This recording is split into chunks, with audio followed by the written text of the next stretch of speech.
It's the Hero Show. Welcome to the Hero Show, everybody. Starring the indomitable John Hersey and the irrepressible Andrew Bernstein. I am Andrew Bernstein, and you are indubitably John Hersey. How you doing this morning, John? I'm fantastic. I'm really excited that we're finally talking about one of my favorite heroes, General John Stark from New Hampshire. Born in Londonderry, just down the road from Manchester, where I was born, and spent most of his life living in Manchester, where I grew up. Wow. Okay, so this one hits close to home for you. That's great. I didn't realize that. And General John Stark. I mean, look at those dates, John. 1728 to 1822. I know. He lived to be almost 94 years old at the turn of the 19th century. That's a long life expectancy at any time. But there were no antibiotics back then, and I don't remember what the life expectancy was, but it wasn't anywhere near 90. I know that. So good for John Stark. Well, he grew up hunting, fishing, trapping. He's a born and bred outdoorsman, a hardy man, and you can imagine the constitution of someone like that learns how to live off the land at a very, very young age. Yes, and truth be told, I didn't know much about John Stark. I know he was one of your heroes, so I know you know a lot more about him than I do. So one thing I want to talk about when we get to it is that great incident when he was captured by, what was it, the Abenaki Indians, the warriors, and what happened after that. But that is a classic story of a tough guy, of a real hard rock kind of guy. But before we get there, I imagine you probably want to talk about his childhood, his youth to some extent. Well, what's known about his youth is pretty basic. It's what I was just saying. He grew up on the frontier, as it was then, of New Hampshire. New Hampshire was a wilderness, wasn't the state that we know today, although it still has plenty of wilderness. But it was mountains, right. The White Mountains are beautiful. Yeah, gorgeous place. And even in where he was in Manchester and in Londonderry, it wasn't very built up at the time. His home was on River Road, which you can still drive down today. And now you're driving through a city. Back then you were not, to say the least. But yeah, he was captured when he was 24. He was out trapping with some friends and his brother in the wilderness of New Hampshire, and he was captured by Abenaki Indians. And did they take him all the way to Canada? One account I read said they, or maybe it was up in northern New Hampshire, but they said they dragged him up to Canada, where they forced him to run the gauntlet, which is the real interesting part of the story. Since this is a guy, you probably want to tell the story. Yeah, I don't know that they took him to Canada. They may have. I know they roved around quite a bit, but yeah, they captured him. They tried to get him to lead them to the rest of his party. This is one of the things we'll see as we go through his story, is just incredibly rebellious and independent. He would not lead them. And in fact, he took them in exactly the opposite direction and led them on to think that they were going to find the rest of his party so that they could capture them as well. Unfortunately, the people in his party, including his brother, thought he just had gotten lost. And so they started calling out to him to get him back. And the Indians then surround them and are closing in. And John Stark, here he is as a prisoner, he attacks. He goes on the attack. He starts batting guns out of the hands of these Indians that are about to capture his brother and his friends. And he's actually able to enable his brother to flee. So his brother gets away. I think he and a couple friends were ended up being captured, and then not long after, he was forced to run the gauntlet. You want to tell that part? Yeah, before we discuss that, we should make a point about locution. Because when you deal with these North American tribes, there's no right term. American Indians is the old school term, but they're not from India, you know, so it's inaccurate. But the new term, the Native Americans, is a politically correct term, which implies that these tribes were indigenous to the North American continent, which is even more inaccurate and driven by, dishonest leftist politics. So the truth is, they were, Central Asian tribes that migrated to North America during the last ice age, roughly 10, 12,000 years ago. But anyway, a lot of these tribes were warriors. And I don't know about the Abenaki. I never heard of them before, but yeah, they forced them to run the gauntlet, like you said, which is they had a bunch of warriors with big sticks and stuff, and he's got to run through them, and they're smashing them with with the sticks. So you get your skull caved in that way. And Stark, from what I read, with the first warrior in the gauntlet, he grabbed the big stick away from this dude, and he starts smacking. He starts beating up on this warrior, like you said. He's taking the offensive, and evidently the chief of the tribe was so impressed with his courage and his warrior's prowess that he adopted Stark. He had Stark adopted into the tribe. Is that accurate? That's what I read. I didn't read that, and I don't know about that. I'm not sure if it's true, because there's another thing that happens after this that sort of leads me to believe that wasn't the case.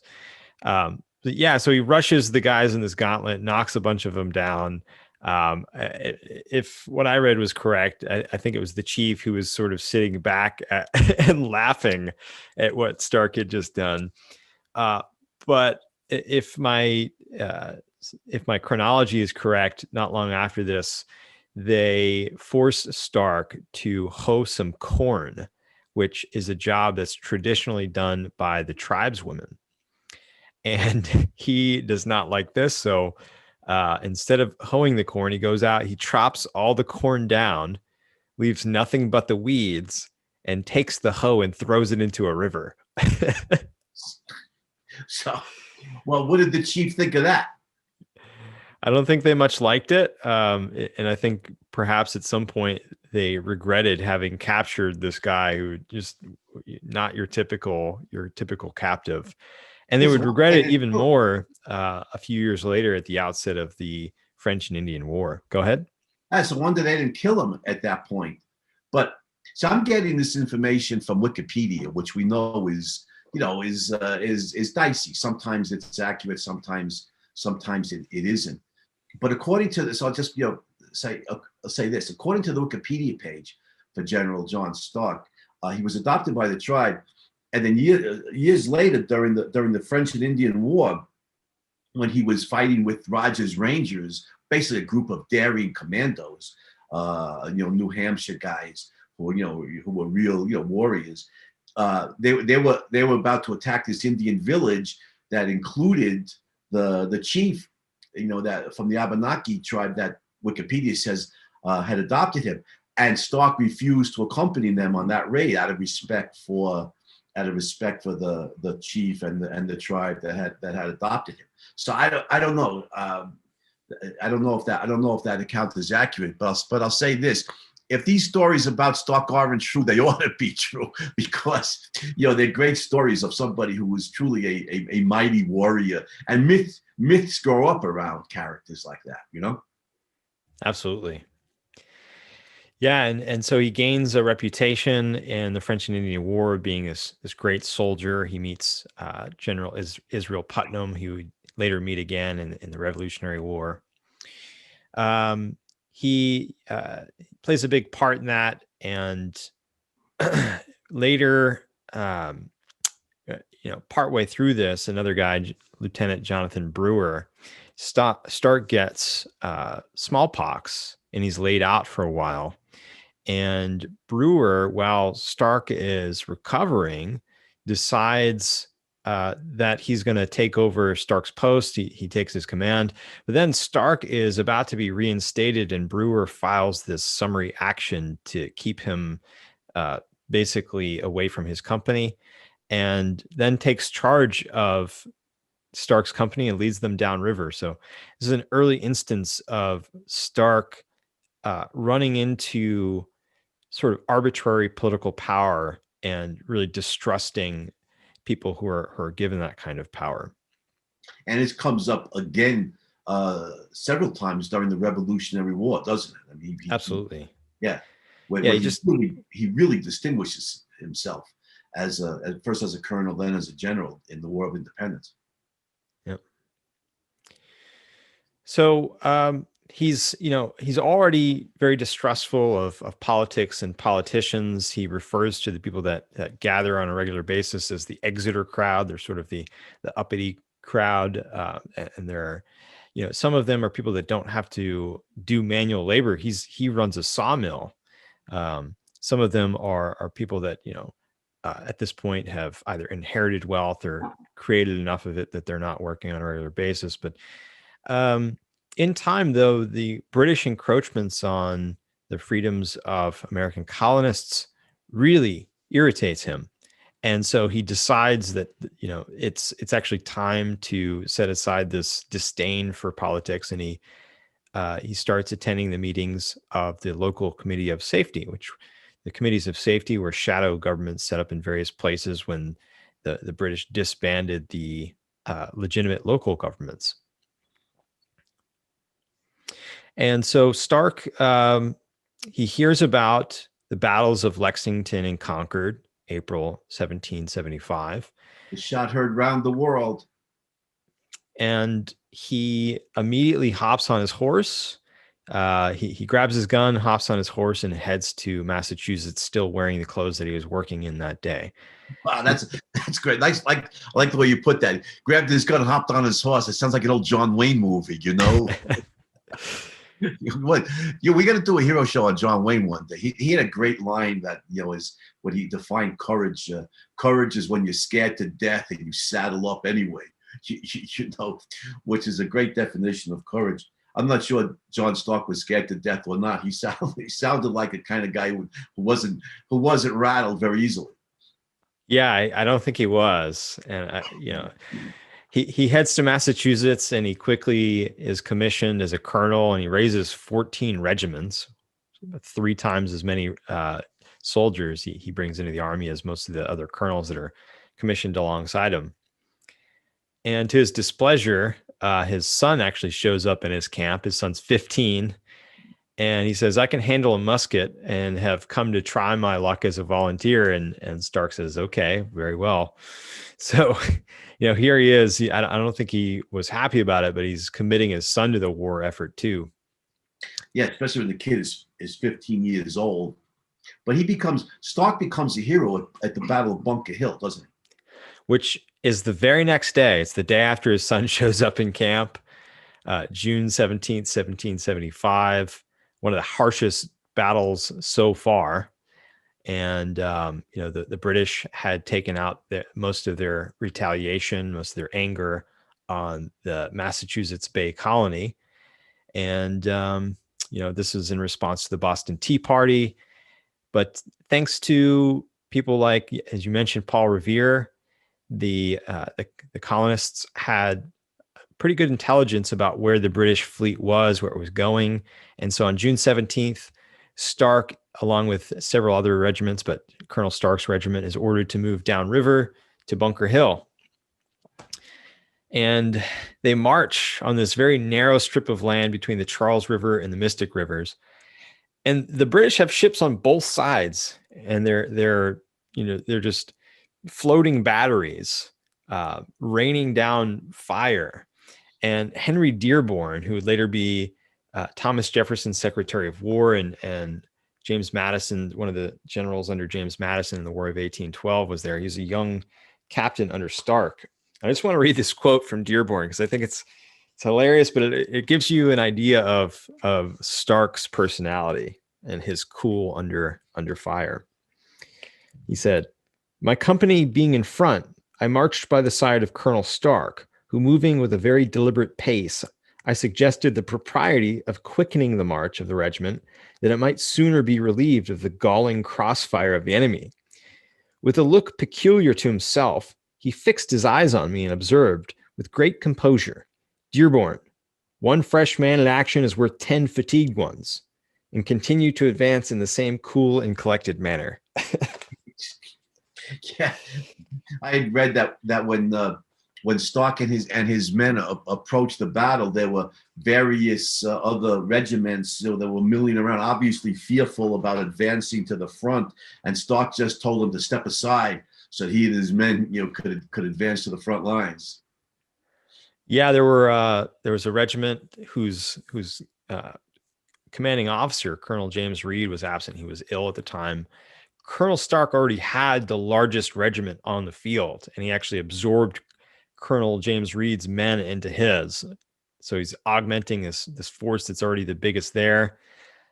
General Israel Putnam, who I mentioned earlier, who Stark met during the French and Indian War, he's Stark's superior. He's a general, but he leaves it up to Stark where to go because he knows that wherever Stark goes, he's going to be effective. Right. So Yeah, Stark, Stark's judgment, certainly. Absolutely. And Stark builds a wall down by the Mystic River, doesn't he, to hold off the British and the British troops and the German mercenaries. Yeah, you could kind of call it a wall. Stark sees this spot and he says, well, this is clearly where the British are going to attack. We're weak right here. And it's this place on the north side of Bunker Hill where there's this very thinly guarded rail fence. And so Stark has his men sort of, bolster this fence a bit, but all they have is hay and whatever they're finding around. So he called it a sham breastwork. It's really just more of this token of defense than it is an actual barrier. Once he puts this up, he steps in front of the line. He walks about 80 yards and he puts a stick in the ground and he says, do not fire on the redcoats until they pass this stick. And if you do, I'll knock you down. And he has his men hiding down behind the sham breastwork so the British can't see them, right?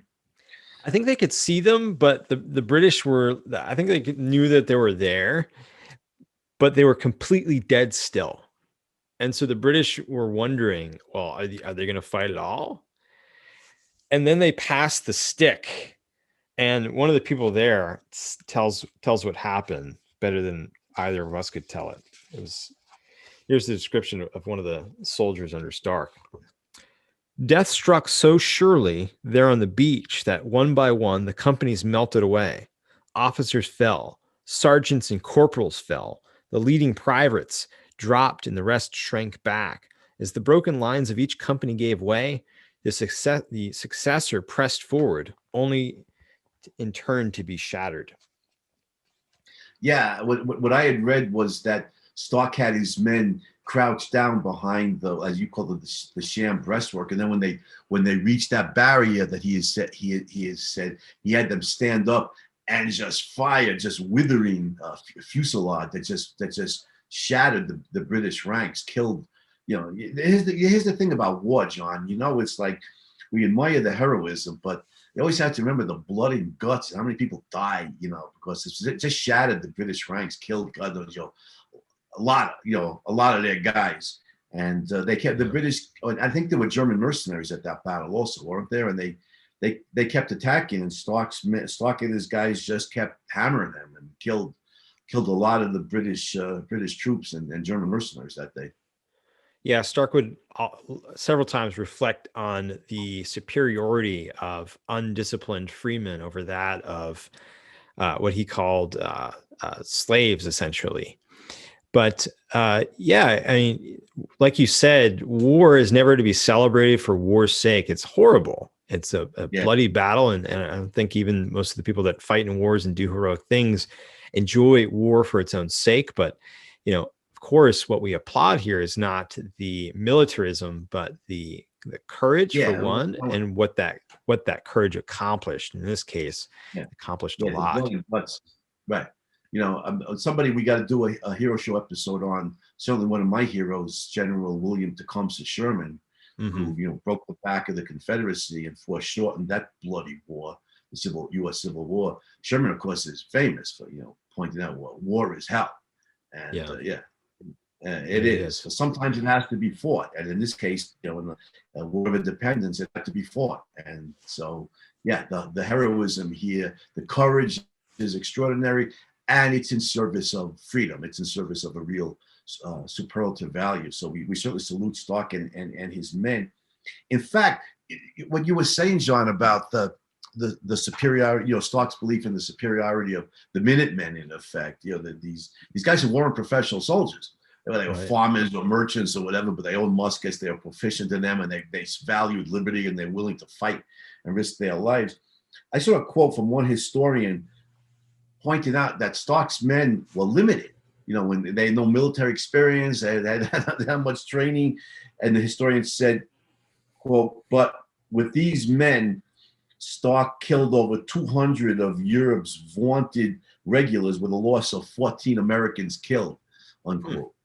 Which, if that's accurate, if this historian is accurate, that is certainly a testimony to Stark's military skill, and his tactics and his strategy. Yeah, I don't know the numbers. I know that another historian, actually a contemporary British observer, said that 3/4 of the men that attacked Stark's position were killed. And Stark had the biggest force on the field that day. We know that roughly 400 Americans were killed or wounded, to about 1,150 British. And then somebody did report that only about 60 of Stark's men were killed. And that could be a combination of those that were actually originally in Stark's regiment and those in Prescott's regiment. I'm not sure. Yeah, and also this historian might be referring to a different battle. It might not be Bunker Hill that he's talking about. It might be Bennington, or it might be Saratoga, where Stark was prominent in winning those victories as well. Mm-hmm. So soon after the battle, Congress does what Congress does after a war at this time. They start promoting people. And Stark has already been in the military. He's served in the French and Indian War. He dropped everything to rush to the field of battle. And then he plays this incredibly important role at the Battle of Bunker Hill. He also covered, we didn't mention, he covered the retreat of the regiment that was to the side of him. They had taken heavy casualties and they'd run out of ammo. And so his men, as their ammunition is dwindling, are covering the retreat of these others. And they're the last last Americans on the field of battle that day. So they had a huge part in the Battle of Bunker Hill. And although we chalk it up as a loss because the British took the field, I mean, the Americans, who were far less trained, far less equipped than their adversaries, had about a third as many casualties. So, important battle for the Americans. They show the British that we're not just going to be walked over. And after this, Congress starts making appointments, and they promote John Sullivan, who had served New Hampshire well in Congress, but he had no military experience whatsoever. He's commissioned directly into the rank of brigadier general. And this other guy, Nathaniel Folsom, his credentials on paper look good. They look similar to Stark's, but they certainly did not equal Stark's. And both of these guys are promoted over Stark's head, and he's not happy about this. And one of the things I love about Stark is, it's not just his independence, but he's outspoken about these things. He doesn't just take things laying down. He's a very passionate patriot, but he's also wants his due. And he says, I didn't join the military for any sort of financial gain, but I do think that you guys should do the right thing. You should either give me my rank, honor my actual achievements, or let me retire to my family. And in this instance, General Horatio Gates steps in, and he gives Stark command of a brigade. So Stark, he continues on, as we know, and he's not recognized for his incredible talents at this point. Yeah, once the politicians get involved, there's a lot of chicanery, a lot of dishonesty. It's not necessarily about credentials and bona fides. I mean, hell, Congress wanted to recall George Washington, at one point, right, and relieve him of command. And these are the real military guys. These are the guys you want, fight, leading the battles. Washington, Stark, people like that who real, military experience and certainly had showed their mettle on the battlefield, real battle experience.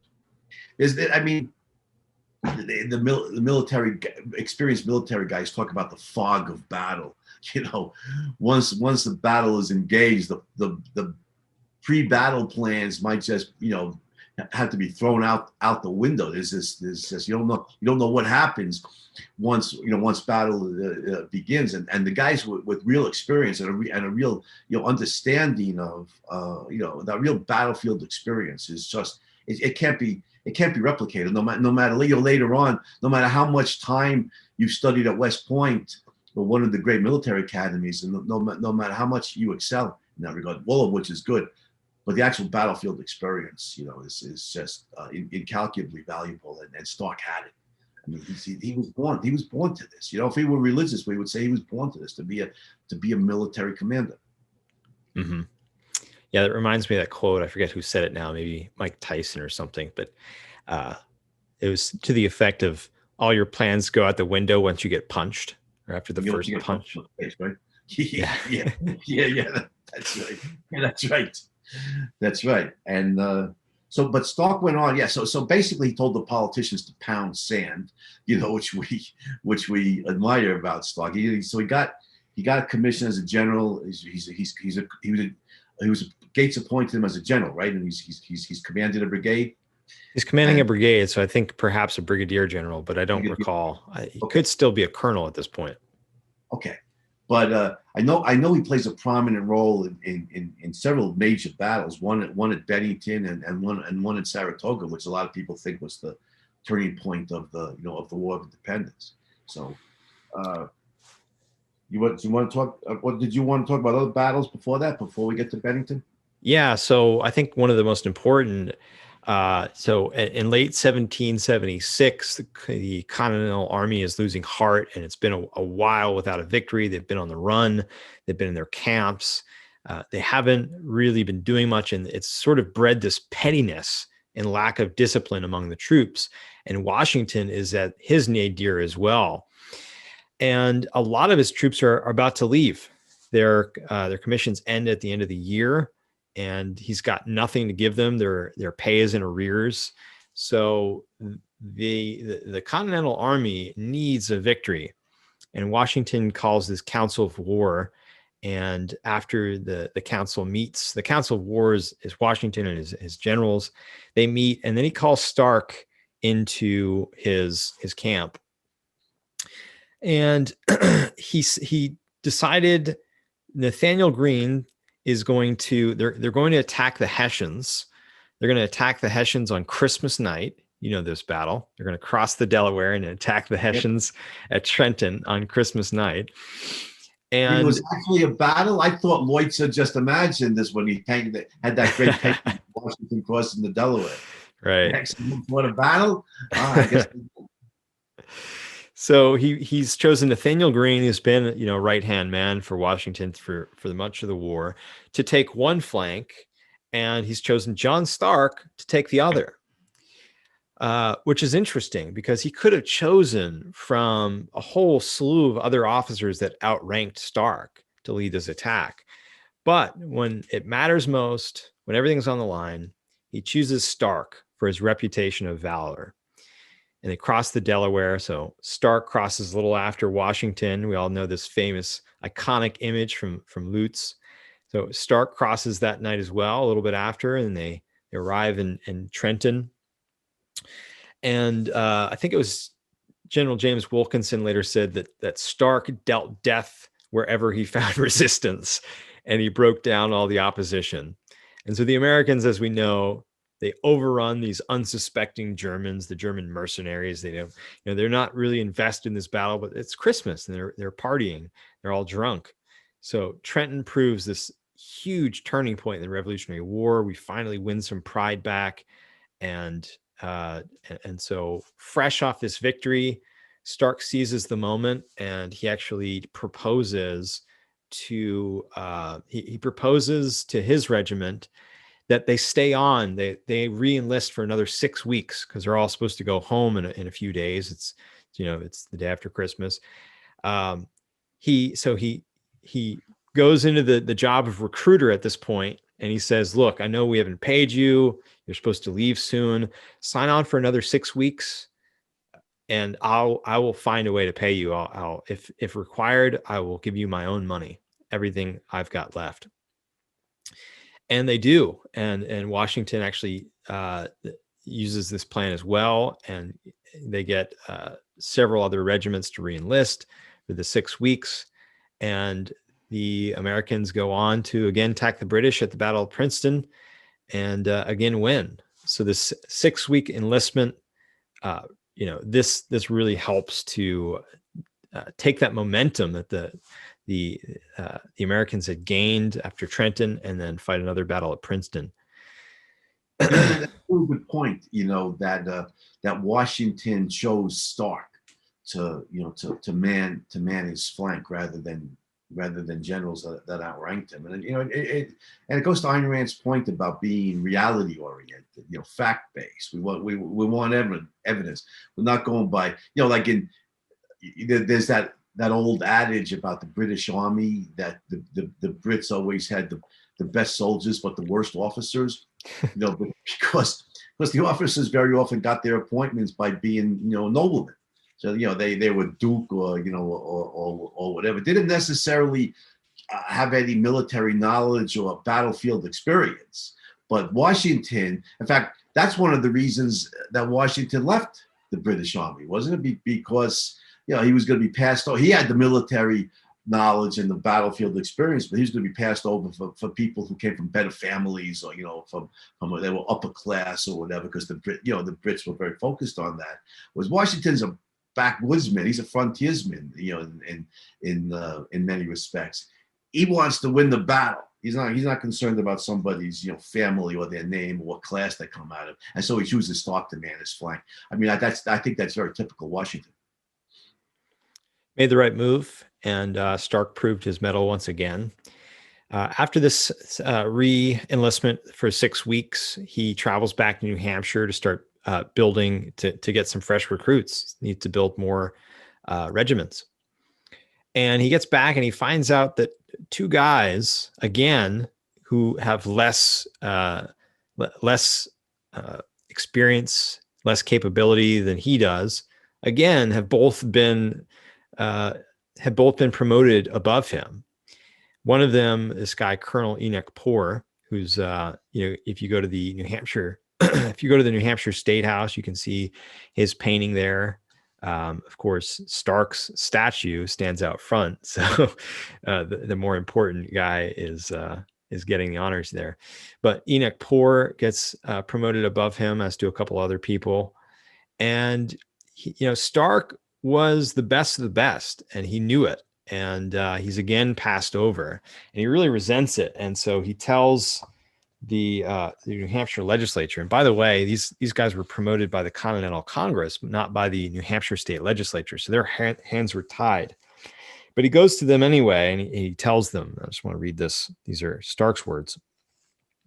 Ever since hostilities commenced, I have endeavored to prevent my country from being ravaged and enslaved by our cruel and unnatural enemies, have undergone the hardships and fatigues of 2 campaigns with cheerfulness and alacrity, ever enjoying the pleasing satisfaction that I was doing my God and country the greatest service my abilities would admit of, and that it was the utmost gratitude that I accepted the important command which this state appointed me. But I am extremely grieved that I am bound on honor to leave the service, Congress having thought fit to promote junior officers over my head. So he throws down the gauntlet this time, and he says, well, if I'm not worthy of the post, then let me retire. Send me on my way. And they do. He says at some point that if you're not willing to stand for your office, then you're not able to stand for your country. And so he goes back home to his sawmill and to his family, but he's unwilling to just sit there on his hands. And let me jump in here for a second, John, because I'm always struck by the writing, of these guys in the 18th and early 19th century. I mean, Stark's a military guy. He's not a professional intellectual. He's not a writer. But just what you just. And I'm always struck by George Washington in the same way. His letters, also a military guy. Mm-hmm. with Thomas Jefferson, James Madison, Thomas Paine, Benjamin Franklin, it's not surprising. These guys are writers, they're scientists, they're intellectuals. But Washington, Stark, these are military guys. Yeah, they didn't have that. They didn't have that kind of education. But the writing is beautiful, and it really shows how much better the education was in this country 200 years ago than it is today. He's not an educated man. He grew up in the wilderness and went into the service at a very young age. Right. But obviously he learned his ABCs. You can't write when you can write like that. And the books they were using when there was Noah Webster's Blueback Speller, which is very good, much better book for reading and writing skills than they use today. And later on in the 19th century, the McGuffey readers. It really does. That's a whole discussion in itself about education in colonial America, revolutionary America, and early 19th century America. But the writing of these military guys shows it. I mean, it's striking. Anyhow, so Stark, again, he's embattled with the politicians, right? Yeah, again, and he's not willing to sort of be put down like this, and to have others that clearly have a lot less experience and talent than him to be promoted above him, because he knows that when that happens, when you, like you said, with the British Army, they had the best army and the worst officers. Well, he knows that when you've got that situation, what happens? People die unnecessarily, and lives are put on the line unnecessarily, and it's just. It's not fair to anyone. So he says that if ever New Hampshire is attacked, he will gladly come back and fight. But I'm tendering my resignation. I'm going home to my sawmill.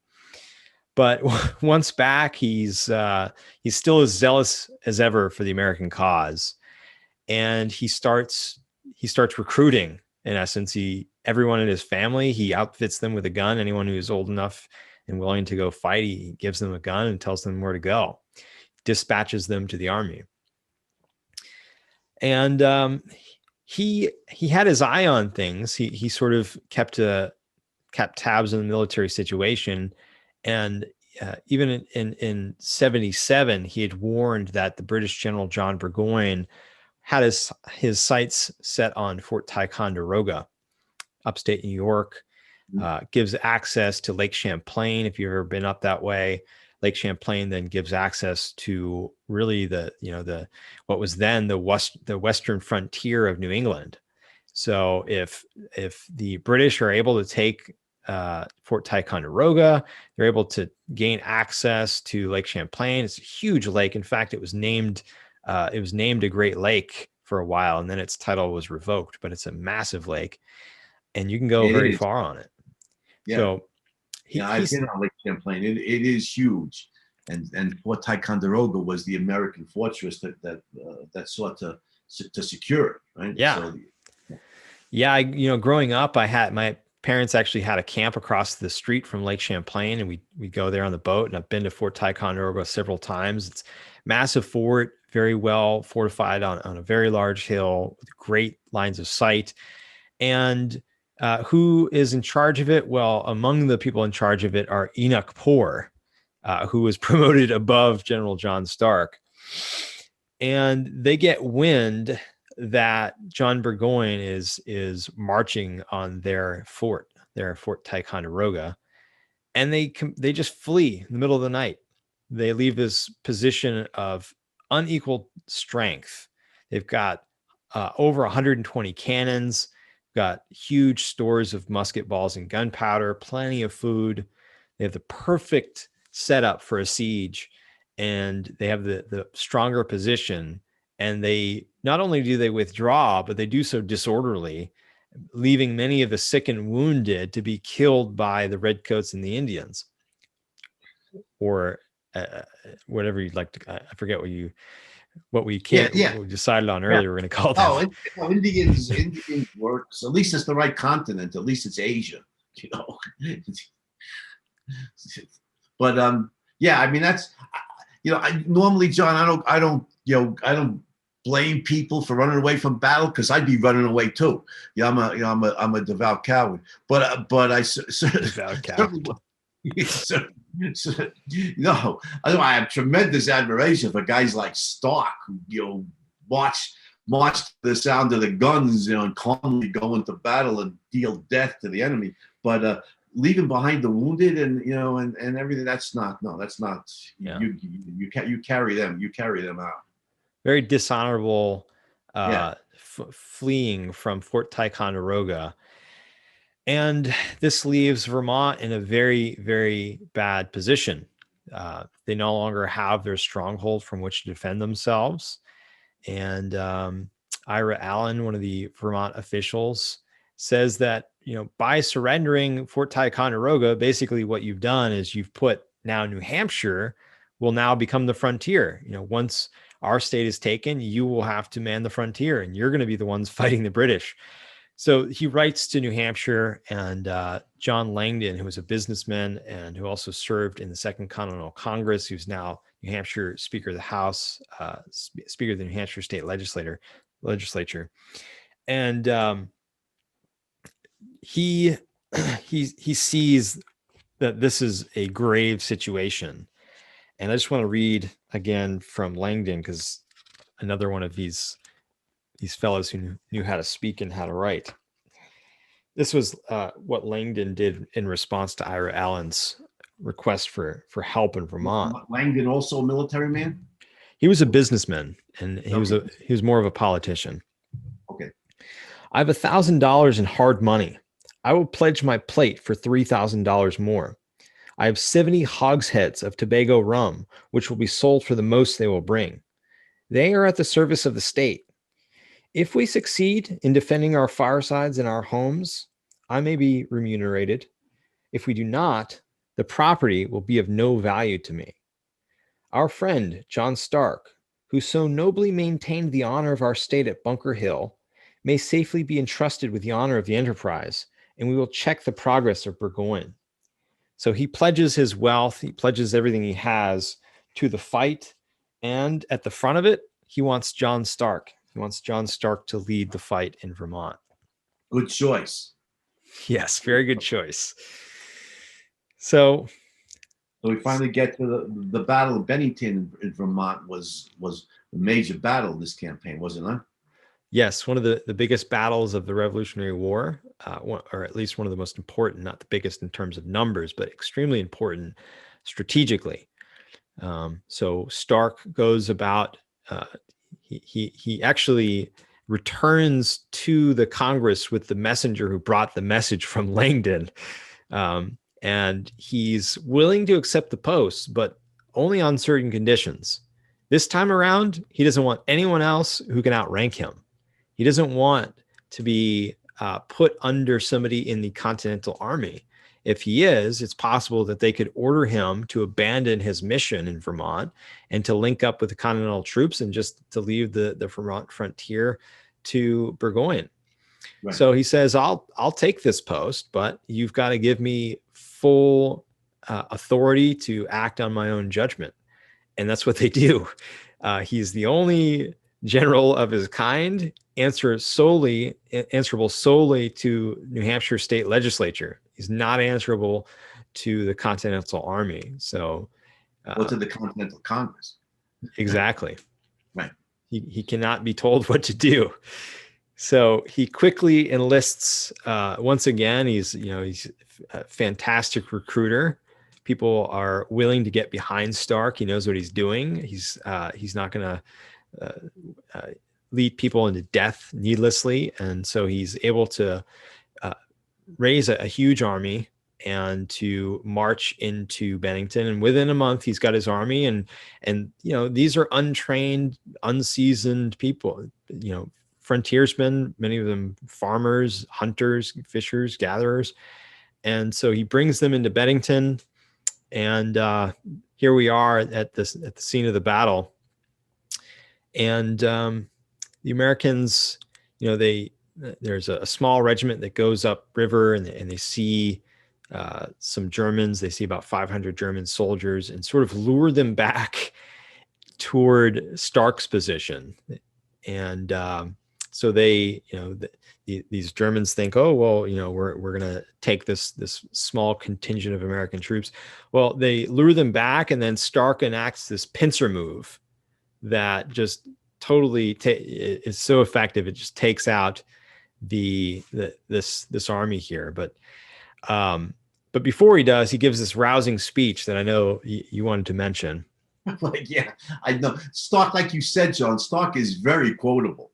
And according to what I read about his derry-do at the Battle of Bennington, he's getting his men, roused up, and he tells them, quote, "We'll beat them before night, or Molly Stark's a widow." Unquote. So he's going to lead his men from the front. And if we're going to get killed, I'm going to.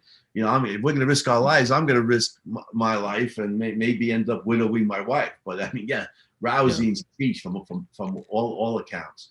He's fully committed, and this is not just talk. He was a very straightforward guy, and this is why he sucked at politics. He wasn't willing to play that game, and this wasn't a game either.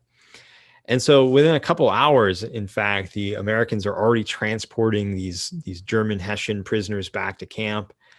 But what they didn't plan for was that another force of about 500 Germans was just about 2 miles up the river. And so Stark begins hurriedly reorganizing his men who are now sort of scattered. And he also sends for another American regiment, and they get there just in time. And once again, these forces collide. And that battle goes until after dark. There are people still fighting, but the victory goes to Stark's men without a doubt. This is the Battle of Bennington. You can go to Bennington, Vermont today. There's a large obelisk with General Stark's statue right out in front of it, and it's a gorgeous monument to Stark, this incredibly independent general that was unwilling to submit his judgment, to subvert his judgment for that of his inferiors. And here in a matter of a few hours, he's defeated 2 forces of highly skilled veterans, and he takes hundreds more prisoner. Yeah, and with real courage, give some propers here to the British and the Germans. They tried to hack their way out of the encirclement with their sabers, but Stark's guys were able to kill their commanders, and then the British and the Germans surrendered. But talk about Sherman, war is hell. That close hand-to-hand combat with swords and knives and stuff. I mean, that's really hellish. But Stark and his guys prevailed over, like you said, very seasoned European troops. And you pointed out Stark's guys, but not seasoned. They were hardy, New Hampshire, maybe mountain men, from the White Mountains in some cases. They were tough guys, and they were patriots, and they fought, Europe's best troops to a standstill. In fact, they prevailed. Definitely, it was a decisive victory. And this victory at Bennington cuts Burgoyne off from his supply line. And this is a huge disappointment for him. He's now boxed in, which leads to his surrender at Saratoga, which, as we know, is the event that enabled Franklin, who's serving as minister over in France, to use his leverage to persuade the French to come in on the side of Americans in the Revolutionary War, without which it's some doubt that we could have won without French help. Yeah, the Saratoga is often considered a major turning point, and you're right. Franklin was able to use that to bring in French aid, which was enormously valuable. And there were different variations on Stark's quotes. One of them said, quote, "There are your enemies, the redcoats and the Tories. They are ours, or this night Molly Stark sleeps a widow." Mm-hmm. Unquote. Either way, Molly, was immortalized here by his wife. His wife is immortalized by Stark. Keep making reference to her that I'm going to lead the troops into battle. We're going to win them, or my poor wife is a widow. I mean, there were no news cameras hanging out and filming Stark's speech, so there are some different versions of some of his quotes when we're talking about battlefield speeches, especially. These are what his troops remembered. These are what people who are witnessing this remembered.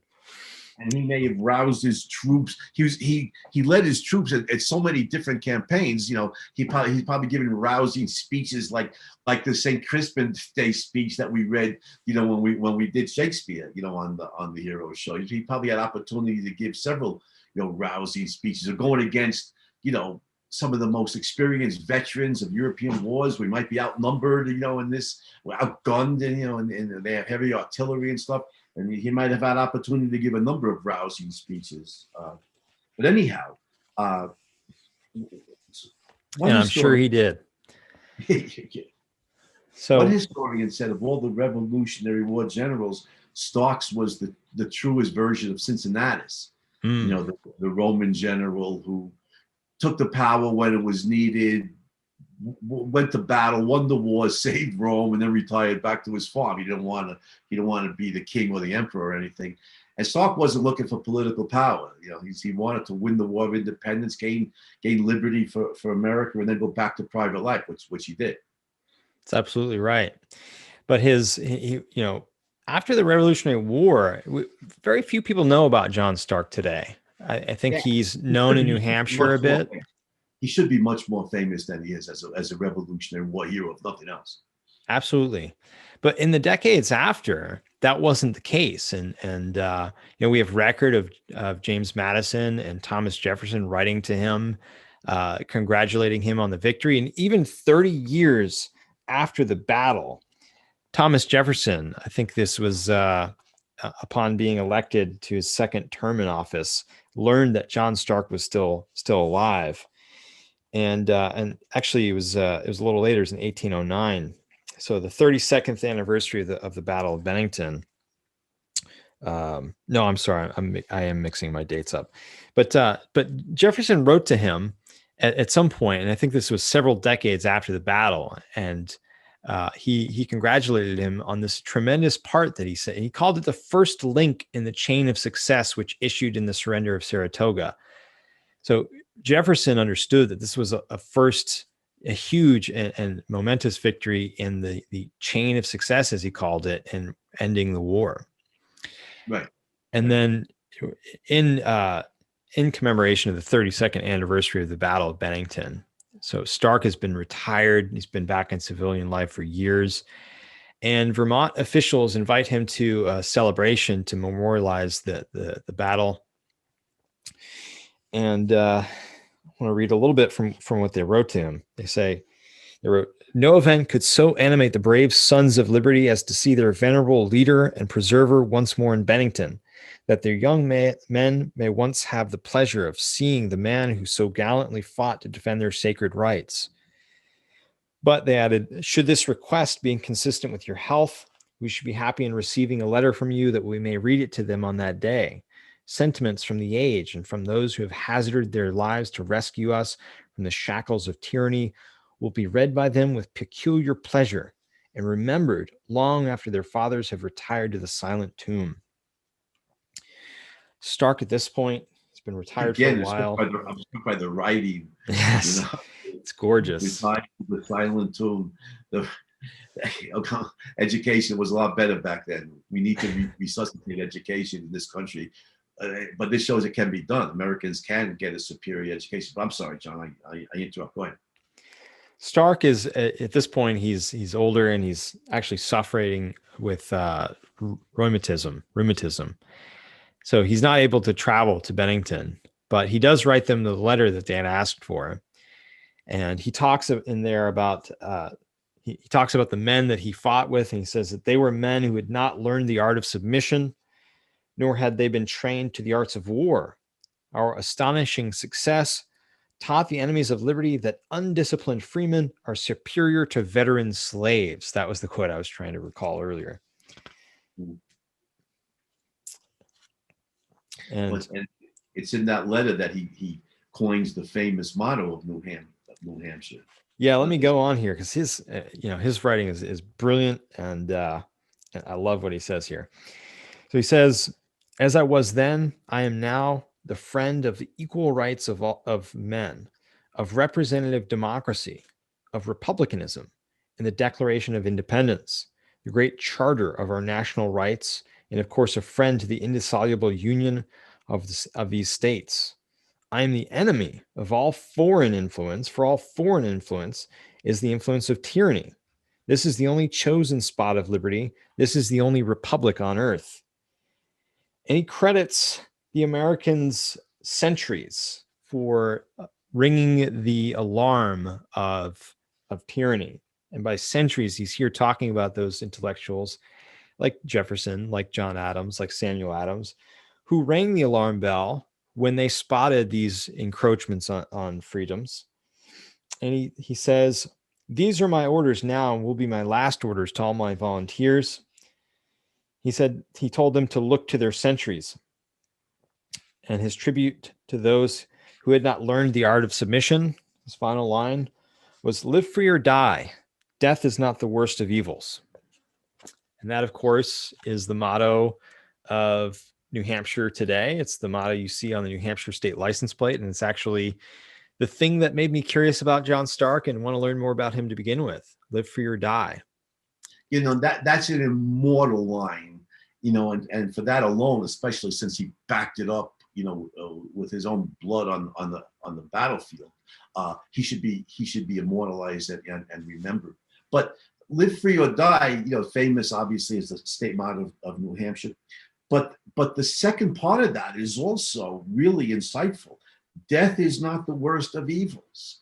That is very philosophical, and you know, and he's right. If you're enslaved by the communists or the Nazis, and your kids are enslaved in a gulag, you know, whatever, and living under tyranny, well, perhaps even a devout coward like me, you know, you go to war for liberty rather than to live like a slave. So that's an insightful line. And you know, we a few years ago, John, we published in the Objective Standard an essay on Black American slaves who could have been Black slaves who could have been American founders, and it was all early 19th century. Gabriel Prosser, Denmark Vesey, Nat Turner were very educated men. They knew the ideals of the American Revolution. They taught them to the other slaves. They stood up for those principles. I wouldn't be surprised if they had, you know, were very familiar with John Stark and John Stark's insights here,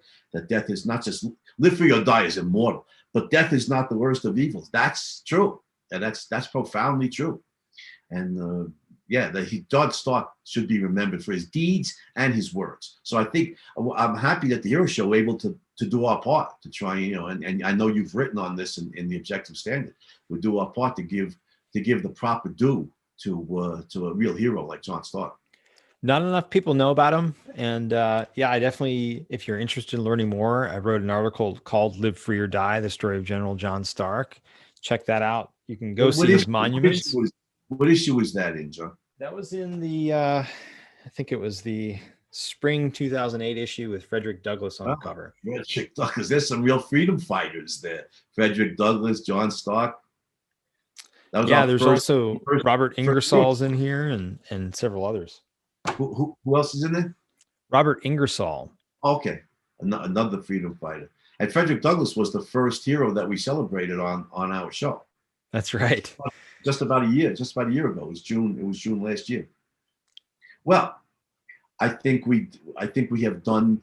I think we, like they say in my native Brooklyn, you've done good.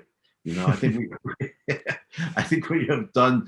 You know, I think we've done. You know, our job here. You know, celebrating a true hero who's not nearly as well known as he should be. So I want to salute the heroism of John Stark. General John Stark, salute you, John Hersey, for your admirable contribution, all your knowledge about this great hero. And so in the spirit of General John Stark, I want to wish you and everybody else to live, you know, in accordance with these words of wisdom. Live free or die. Death is not the worst of evils. So have a great day, everybody. Have a more heroic day. Have a more heroic life. And we'll see you again next week on The Hero Show.